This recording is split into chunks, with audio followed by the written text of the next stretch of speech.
around the world, our sportsmen have done us proud, and not many more proud than our jockeys, John. Mike, Australian jockeys have been going overseas for a long, long time, and they've got a phenomenal success rate. You know, not many people realise that Jim Pike, far laps jockey, actually rode in England, only for a short time, in 1908. He rode about 8 winners. Never knew that. Then there was a bloke called Midge McLaughlin, who was the first Australian jockey to ever ride for the royal family, a unique honour in itself. Then there was Brownie Carslake, who requested before his death that when he died, he wanted his ashes to be scattered on the famous Rowley Mile course at Newmarket. And then blokes like Togo Johnston, Scobie Breesley, Neville Selwood, George Moore, Bill Williamson, Ron Hutchinson, and another little bloke, Mike, known to you extremely well, Edgar Britt. That's right. Yeah, when Edgar first came back, I used to work with him on the Telegraph with his articles, and very interesting they were. Well, he wrote a column in the Sunday Telegraph for many years called On the Bit, which was a must for most racing people and horse lovers, and I was certainly a devotee of that column for many long years. I visited Edgar Britt just a few days ago, and we reminisced a little. Lord Allendale. He died while I was riding for the stable. Yeah. And then the son took over, and the son was just as good a fella as the eldest father was. Was he really? Yeah. Yeah. Edgar Britt today is a fit, sprightly 71, actually a few pounds lighter than he was at the end of his great career as a jockey. He lives by the sea in a northern beachside suburb of Sydney and spends a lot of time in his favourite room, surrounded by 1,000 memories.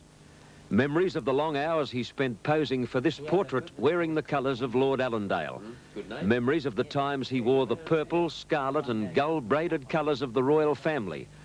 Memories of his friend, the Maharaja of Baroda, for whom he rode with great success in India and England. And this old set of racing colours were the colours of Mick Polson, to whom Edgar was apprenticed many long years ago. It was Polson who first gave young Britt a taste of racing abroad when he took the 19-year-old apprentice to America in 1933 to ride the great horse Wanuka in a series of races. Far-lap euphoria was still prevalent in the States at that time, and the Americans were very taken with this new horse from the Antipodes. Wanuka won 4 races from 7 starts in the States, including this match race at Tanforan track in San Francisco. In 1935, Edgar took up a contract to ride in India, little realising he was destined to stay for 10 long years. Did you enjoy your 10 years in India? Oh, yes, very much. Yes, so it was good life. You see, until the war came on, we used to come back to Australia every year for about 3 months' holiday. I believe you lived in absolute splendour for 10 years. Yes, well, it was excellent living conditions, but, you know, the lot of poverty and poorness in the country. Yeah. But you had to overlook that. But we used to try and help in any way we could, but the Indians, they didn't seem to care about much what happened, you know, they were fatalists. And that's the general feeling. That's the will of God, and that's the way they look at things. He had spectacular success in India, including 4 wins in the country's biggest race, the Eclipse Stakes, run at Bombay. One of those 4 wins was on a handsome grey galloper called Golden Fawn, owned by the Maharaja of Baroda, who was elated to win that big race. Britt and Baroda were very good friends. In general, he was a real decent fella, and he was one of the boys. He liked to he'd put a party on and get all the jocks and their wives to his place, and he had more fun doing that than being with the high officials, you know, in government. He thought this was much more fun to him, much more relaxing to get all the jocks there and get them talking about things that happened in races. He'd join in. He enjoyed that. Yeah. Love you to reminisce on things that had happened. Edgar was one of a privileged few to be invited to the palace grounds to see the Maharaja's beloved collection of white birds. Exotic birds of assorted species, all pure white.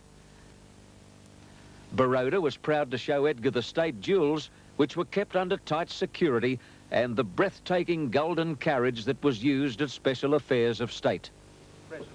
Baroda was a generous man and once gave Edgar an unusual present. When he went to England, he bought himself a Bentley, and he'd ordered a new Bentley, he said to me, when my new Bentley comes, you can have that old one. He rang me up one night at 10 o'clock. He said, I've got my new Bentley. Your car's down in my garage. I suggest you come and get it. It was 10 o'clock at night, and I was at Newmarket, about over 100 miles away, but I got it. You went immediately? I hired a car down and picked it up. Yeah. Because his second wife, the Marani, if she knew that he was giving me the Bentley, would have stopped him. Once again, the eyes of the racing world are on Doncaster as crowds engulf the famous course or the St. Leger. In England, Britt was a tremendous success. He stayed for 14 years and won many classics, including the historic St. Leger Stakes in successive years, 1947 and 1948. Into the last furlongs, Black Tarquin, Elizadon and Solar Slipper are fighting it out, but here comes Tarquin now, striding into the lead and holding on right to the end.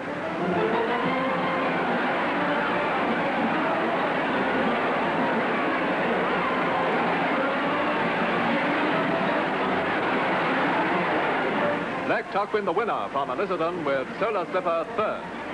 A great win by an American-bred colt whose Australian jockey, Edgar Britt, repeats his St. Leger triumph of last year. You rode winners for the royal family? When Harry Carr, who was riding for the royal family in those days, broke his leg, I substituted whenever possible. Boyd Rochford asked me to ride for him whenever I possibly could. He was the trainer, and I had quite a bit of luck.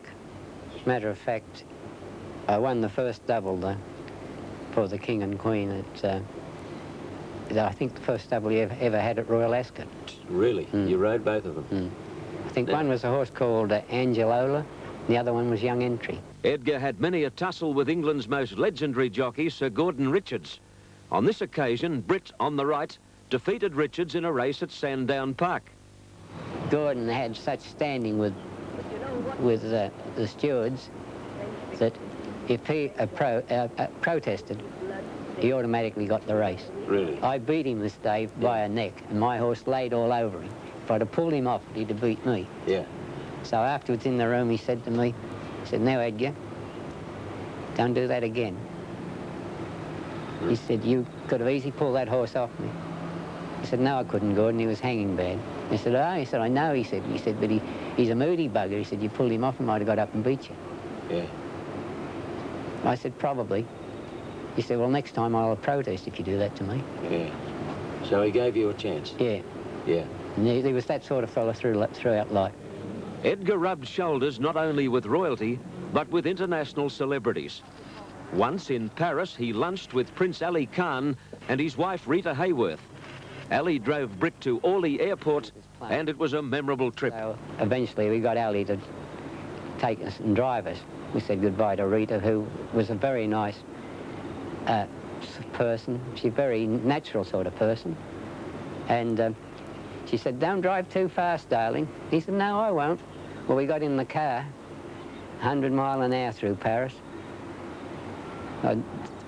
Yeah, never been so frightened in my life. Yeah, and he eventually killed himself in a car accident, didn't he? He did later on, and Yeah. it's no surprise. What do you recall of Rita Hayworth from that particular luncheon, Edgar? Was she as strikingly beautiful as the movie legend would have you believe? Oh, she was a beautiful person, you know, she was a beautiful woman.